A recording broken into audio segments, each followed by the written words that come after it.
Okay. My talk was going to be about data-driven decision-making, but I changed my mind.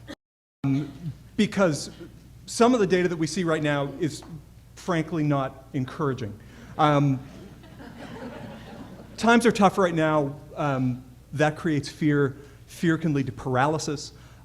So rather than hunker down, I thought I'd talk about 6 projects that could change publishing for the better. Here's 30-odd years of time. Here is unemployment rates over those 30 years. You can see us kind of at the end there, on the spike upwards.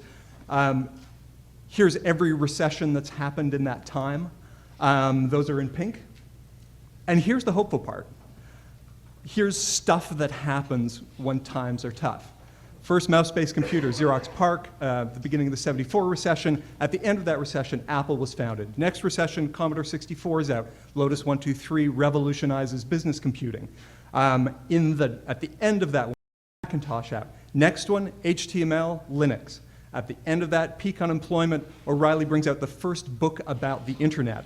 And at the recession immediately after September 11th in 2001, the iPod launches. And that's just technology. We can do the same thing with retail. Back in the '60 recession, Target, Walmart, '71 recession, Len Reggio buys Barnes & Noble, and Starbucks founded, same year. 2 after that, we have J.Crew, we have Costco founded, we have Waterstones chain in the UK startup. And this is, a perfect example of survivor bias. I haven't shown you all the companies that failed during that time or the ones that were founded at other times. But all I'm trying to show you is that interesting stuff can happen in tough times, especially for people that are willing to rethink what customers want. Everything we saw in those last 2 slides were companies that went, I think I've got an entirely different way of how I can serve this market. And notice that all of those examples were about radical of what customers are interested in. So it's a time when times are tough. It's a time when people are looking for new beginnings. It's a time when development is cheaper, when infrastructure is cheaper, when people are willing to make deals, whether they are partners or companies or people with technology to license, and your competition's busy because they've got other stuff to deal with. So with that in mind, what is this talk really about? Well, if you're willing to believe that revolutionary things can come out of difficult times, the question really is, what do you want your revolution to be? And this got me thinking about what would be some things that you might look back on 10, 20, 30 years from now and say, wow, that was kind of when things really started to change. And we're seeing a lot of that today. A lot of people are talking about specific things. I gave it some thought. I asked some people who were much smarter than me, some people who've been in business longer than I had, and so I came up with 6 things that if someone paid some attention to, dedicated resources to, might shake some things up.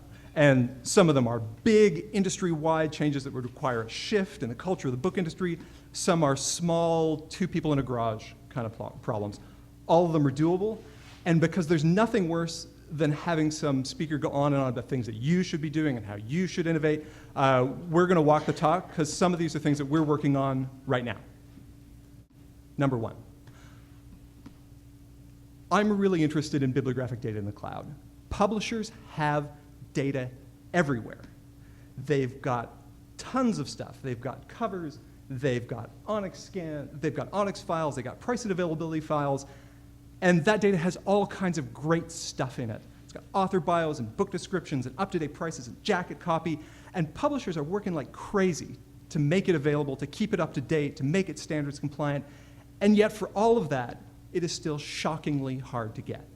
If you're Amazon, and not if you're Indigo, and not if you're Bowker, and not if you're Baker and Taylor, but all of whom have lots of resources and infrastructure to devote to collecting data.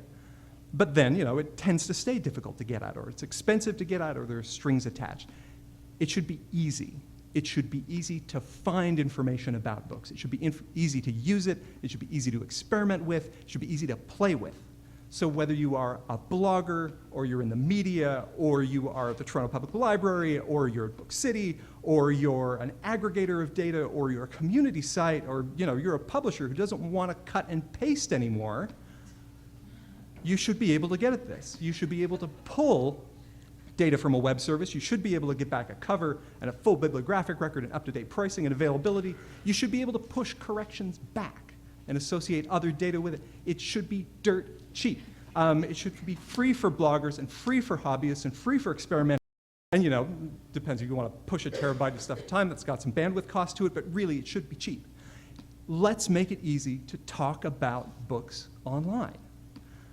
And we feel strongly about this, that access to bibliographic data is one of those things that is important to push innovation for books online.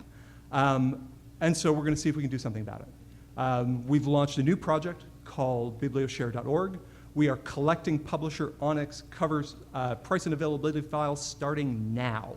We're going to use them in a bunch of different ways. We're going to feed BNC sales data and Prospector with them. We're working with libraries and library wholesalers who want more efficient access to Canadian publisher data. And publisher support for this so far has been great.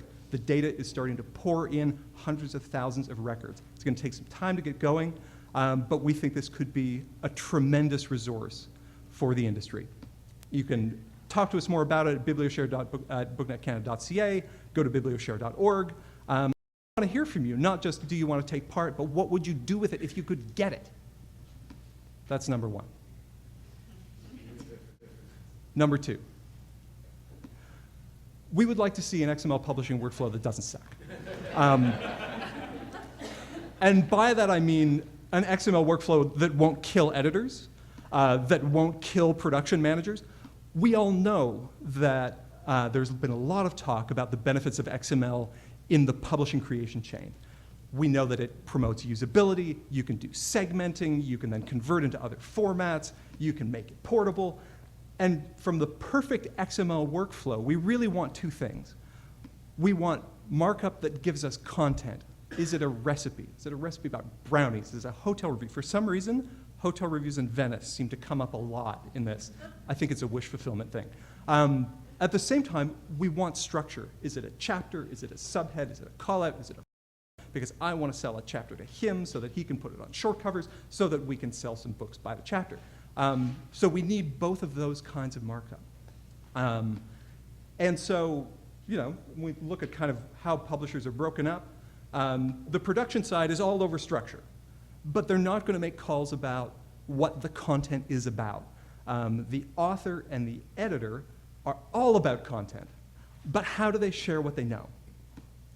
And so, typically, a publishing house looks something like this. You've got an author who's working in Word, you've got an editor who says they're working in Word, but really they're working in pen. You want them to work in Word, and when it's all done, you've got the designer who's working along in Quark or Adobe, the production manager's creating PDFs, maybe some DocBook, or they've got some 3B2 going with the compositor, and then from there we get galleys and books and EPUB, et cetera. And that's kind of the way things are at publishing houses right now. So how do you get that XML goodness in back at the time when people actually know what the book is about? So you could do the O'Reilly approach, which doesn't cost much and is pretty lean and clean. Andrew may talk a little bit about that tomorrow. I'll give an entirely condensed version, which is XML all the way back to the editor, designers working in style sheets, XSLT, they're creating EPUBs, and then a whole bunch of other stuff besides. And you've got HTML for the web. I call it the Spartan. It's rigorous, it's pure and strong and uncompromising, and it can adapt to any situation. It's minimal, and it will kill almost anyone. Because if you show this to editors, they start drinking at their desks. And that's already a problem. So only a truly strong and disciplined company can actually take that on. You've got other publishers that do different things. You've got Wiley, who's kind of hybrid joined Word and style sheets and custom conversion in a couple of different places. They've written a lot of custom software and conversion tools to make that happen. You can learn all about the different models and approaches that people have taken at O'Reilly Start with XML site. It'll show you how different publishers have tackled the problem, but all of them either have big startup costs or a huge culture change or both. This can definitely be better. So whether we're talking about editor-friendly XML or less torturous production workflows, the person who takes this on and really cracks the code is not only going to be a hero, but they're probably going to make out like a bandit because everyone is struggling with this right now. That's number 2. Number 3. What do I mean by DRM free? Let me explain. So here's the state of things. We had the Iliad, and we had the Sony Reader PRS 500, and then the Kindle with free newspaper, and then Sony PRS 505 now with disembodied hands, PRS 700 with 100% fewer disembodied hands, but with grippy ridges and wireless. Amazon comes back with the Kindle 2, 1 disembodied hand, better manicure, scary robotic voice. And then finally, the Plastic Logic Reader, which is kind of like Jesus, in that it is perfect and will save the world, but only 12 people have seen it working and nobody knows when it's going to arrive. So, and you could look at these things and say, look, they're getting better all the time. It's only a matter of time before we have the perfect reading device. But of course, they all have a problem. I'm going to let Cory Doctorow and those guys deal with the pros and cons of digital rights management. I'm concerned about something different. What I'm concerned about is that all reading devices are embedded with date repulsion mode. And you know what I'm talking about. It's a carefully guarded secret at Amazon headquarters that no one holding a Kindle at a Starbucks has ever been asked for their phone number. There's a reason they use the disembodied hand. So, now DRM, like all things, is relative. In fact, there is actually a scale. So at the bottom, we have Renaissance fair costumes. And then we have homemade Star Trek jewelry. And then somewhere between Bluetooth headsets and the speak and spell, we have the readers, which are followed by Zunes, iPhones, and iPods, then books that make you look smart, and finally, Labrador puppies. And Mike and Neelan are sitting at the back going, excellent, I backed the right horse. But don't be so sure. After all, who are you going to walk up to? Are you going to walk up to him or him or her or her? She's busy with someone else. She's not going to talk to you. She might. You never know. Because as far as I've been able to tell, there are no buttons that say mobile electronics are sexy. But that's the challenge. Make a device that makes us look smarter and more attractive than we actually are, just like books do. Michael Cervantes and Neil Chowsky are now thinking, how do I get ebooks onto Labrador puppies? And I have no idea what this should look like. I'm not an industrial designer, but that's the challenge. If we can make pink digital cameras and 3 pieces of fake vintage luggage for $199, if we can reimagine the watch and the kitchen knife, there's a thing I can hold in my hand that will not repel people. That's number 3. Number 4 is looking at the whole question of frontless buying. The frontless buy is the toughest job in books. Because really, it isn't about whether the book is good or worthy, it's about how many people want it. And if there's one thing we know about people, it's that they're bizarre and they're unpredictable. So let me give you a sense of how hard this is. Last year, there were about 90,000 new titles ordered, stocked, or sold in the Canadian supply chain. So here are the top 30,000 of those 90,000. This pretty much represents every book that sold more than 50 copies in the Canadian market. The other 60,000, not even on this map, sold less than 50, or they'd been ordered but not stocked, or they were special orders, or technical manuals, whatever. So the green ones here have sold 500 or more, and 1,000 or more, and 5,000 or more, and 10,000 or more, 25,000 or more, again, just the green ones, 50,000 or more, and here are green books that sold 100,000 copies or more, are dark green dots. Welcome to the Canadian book market. Now, if we were a purely digital world, this wouldn't matter. You'd have all the files ready and people could buy what they want. But since in Canada anyway, we're still looking at about 99.5% of book sales in paper, it means that there are decisions to make. How much stock, how much store space, does it go on the front page of the website or not? And to sift those 90,000 titles down to real buying decisions, the buyer has to rely on the sales rep and their own experience, maybe some of their own historical sales, if they bought the last ones right, and the catalog. Or as they say in America, the catalog. And I've been thinking about the challenges to frontlist buy, and I've been very interested in catalogs lately. First of all, there are a lot of them. Thousands of catalogs, tens of thousands of copies, and they have this really interesting status inside publishing houses. Catalogs are the talisman. They are obsessed over. Great care is given to their design. They are obsessively proofread, and as soon as they are completed, they are shipped across the country at great expense, at which point they immediately become out of date. And then prices are changing, and marketing plans are changing, and titles are dropping out, and I'm writing stuff in. And then half of it doesn't get read, because if you've ever bought from catalogs, you know the back half is all backlist stuff you already know about, so you don't even look at that. And in fact, a good sales rep's job is to go through the catalog with you and say, yeah, let's skip that, that's not for you. And then it's used once, and then it's thrown away. So there seems to be an opportunity here. So you certainly could put them online, and that makes sense. Most publishers have downloadable catalogs today, but buyers are driven crazy by having to go through 1,000 PDFs from 100 different publishers. So you could consolidate them. You could have publishers consolidating catalog offerings down through a single service, and that's a start.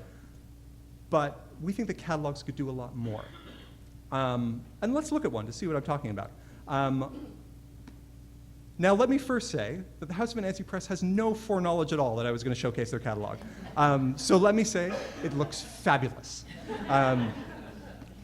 Second, if there are retailers in the house, you should buy a boatload of this, because it's going to be a fantastic book, but only as big a boatload as you need, because Sarah does not like returns. So trust that I will treat this with gentle care. So we're looking at Lisa Moore's much anticipated new novel, February, coming out, oddly, in June. What else?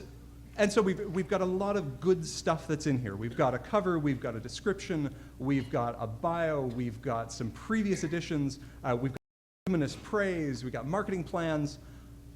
But what else could be happening here? What if clicking on a previous title also brought you up the sales history for that title? And more specifically, for the account where that catalog was being viewed. And didn't just look at how the book had sold, but also looked at their stock position and their sell-through during the time that they had it. Because it could be that they had it but didn't treat it well, or they had it but bought too much and should have bought less. And let's look at that retailer in the context of the whole market. Was this a book that they missed? Was it one that they overperformed the market on? Was it one they underperformed the market on? Are there things that we can do to help guide that first frontlist decision? The catalog could also enable the conversation between the buyer and the seller. So, you should be able to say, here is stuff that's just for you, the retailer. You should certainly be able to pull up media that's about this author from other places. You should be able to give sample chapters or arcs directly to the buyer who needs them right now. And then beyond this, we'll leave Lisa Moore alone. If we're looking at children's books, we should be able to present full-color blads in PDF in real time without having to wait for them to come off the printer in China and ship them out to you. You should be able to custom assemble them so that they're right for each account, so that you see them in the order you want that buyer to see them in. They should be enriched with historical sales data, previous editions from the same author, and comp titles, marketing calendars, really everything that a buyer needs to make an informed decision, to get the right number of books into their store. We know this challenge isn't going away, and this is only going to get tougher. So let's look at the front list buying process that gives every book the best possible shot at its little green dot. This is another one where we're going to roll up our sleeves a bit. So starting this year, we're working on a new set of projects that combine B&C sales data, the rich bibliographic data that we're collecting for BiblioShare, some of the research that we've done on returns, and starting a set of projects that we're calling collaborative commerce, where we're going to be looking at publisher needs around what a catalog 2.0 might look like, how we can support the front list buying process. We don't want to get in the way of the front list buying process. We just want to make sure that there's stuff in front of the buyer and the seller at the time that they need it. And at the same time, we're going to go deep into the backlist as well. How can we help publishers and retailers identify titles that are performing well but are just under the radar? Collaborative commerce, number 4. Number 5, online browsing that makes you want to buy things. For all the advances in online bookselling, I find it fascinating that the online shopping paradigm for books really hasn't changed since 1995. Since then, it's been homepage, subject page, list of books, single book. And with a few tweaks here and there, that's pretty much the way it's been for the last 13 or 14 years. Innovation has pretty much been confined to how can I get more stuff on that page or new ways to make lists of books. And obviously this is very effective or these guys wouldn't be doing it. But I think like a lot of people, and as a voluminous book purchaser, I tend to search online. I go in with a title in mind, a book that I've read about or heard about. I run some searches. I find it. So I search online, but I browse in stores. In stores, I can be random. I can wander around, both visually and mentally, and I can sort of subject myself to happy accidents. And bookstores are all about happy accidents. Why is it so hard to find happy accidents online? We're clearly pretty visual when it comes to books. And it's not just that we keep creating more and more beautiful spaces in which to look at them so that we can walk around and have our happy accidents, but also because the books themselves are profoundly visual and often such achingly beautiful medium where huge amounts of attention gets paid to what the books look like. And so that question of, is there browse that's beyond lists and title pages? And some people have tried to crack this. So you've got folks like Zoomy, who will let me zoom around inside a nearly infinite collection of book covers. There are sites like CoverPop, big random pile of stuff organized by genre. Oscope, who are focusing on visual search. I can go to MS Type from Japan, where I can type in the word Canada, and I can get a pile of book covers about Canada arranged in the shape of the word Canada. And these, are all, but none of them actually make me want to buy anything. At the end of the day, they're about the developer's skill in manipulating Amazon Web Services. They're about Ajax. They're about dynamic image and data management. They are technical exercises. And it could be that at the end of the day, the difference comes down to curation, that maybe it isn't about having everything. Maybe it's about actually having less, or maybe it's just me. But the whole idea of online browsing as opposed to online search and select is something that I find really interesting. And that is number 5. Number 6, and my last one, deals with technology, innovation, culture, and publishing. And this one is kind of dear to my heart. When you hear people talk about it, publishing is kind of the quintessential plateau industry in the sense that there are rules that people play by. There are roles in plateau industries that tend towards a high degree of specialization. And so how can you tell if you're working in a plateau industry, how easy is it for you to leave your job in this industry and go and work in another one? A lot of people stay in publishing for a really long time and never go anywhere else, which is not a bad thing, but it's a sign that there's a huge amount of specialization built up around roles inside publishers. Lots and lots of benefits to this because specialization brings skill and efficiency and optimization and institutional memory. But the downside is the more you specialize, change gets harder. Because when change comes, specialization brings resistance. Am I going to get left out in the cold by this change? Am I going to be able to keep up? Am I going to lose influence? Am I going to lose staff? Am I going to lose my job for that 24-year-old with a lean and hungry look? And that makes people resistant to change. There are other industries that have found themselves in this place who also found themselves to be relatively resistant to change. So, is this you? And this is a choice. This is a choice that every organization gets to make. And so there's that you can do. When you're in meetings and someone asks about trying something new, how often do you hear, well, that's really hard, and there are a lot of reasons why. We just can't do that right now. And how often is it, I wonder how we could do that. And not to say that we can or that we've got the money, but I wonder if we could, I wonder how. In publishing, the big challenge is around the intersection of innovation and technology. Specialization means that IT people tend to get shoved into the back office to take care of the SAP system or to configure the warehouse management system or to keep the servers running. Technology is operations.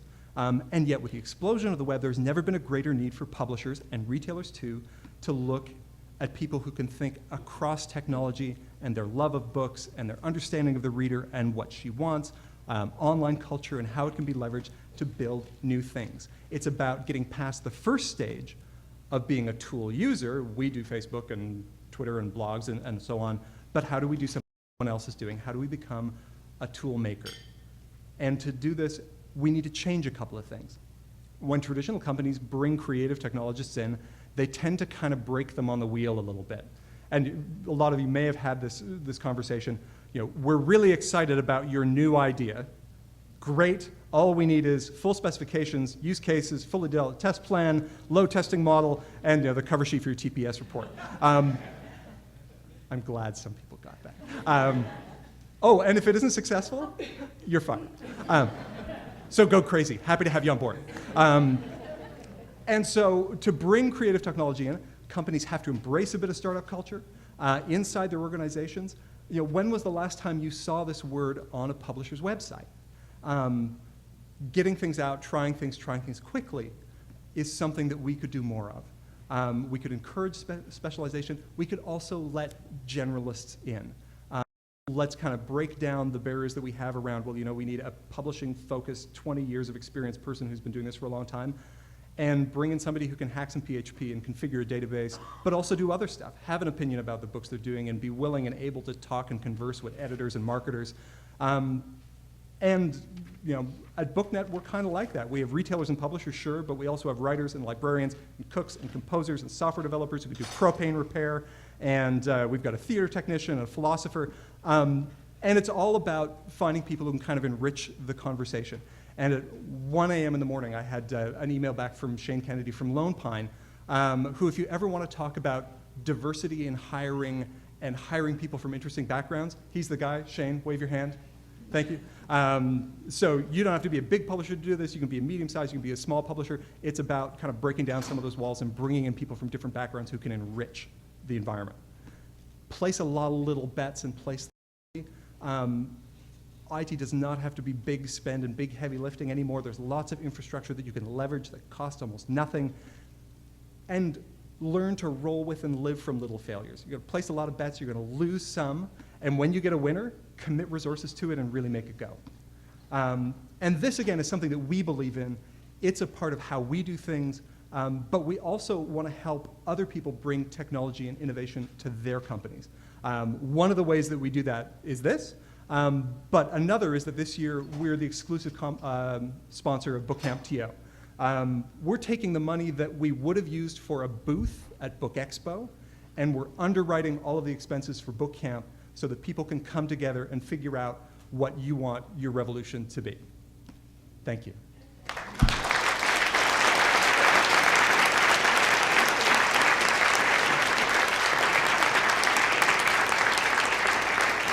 Time for questions?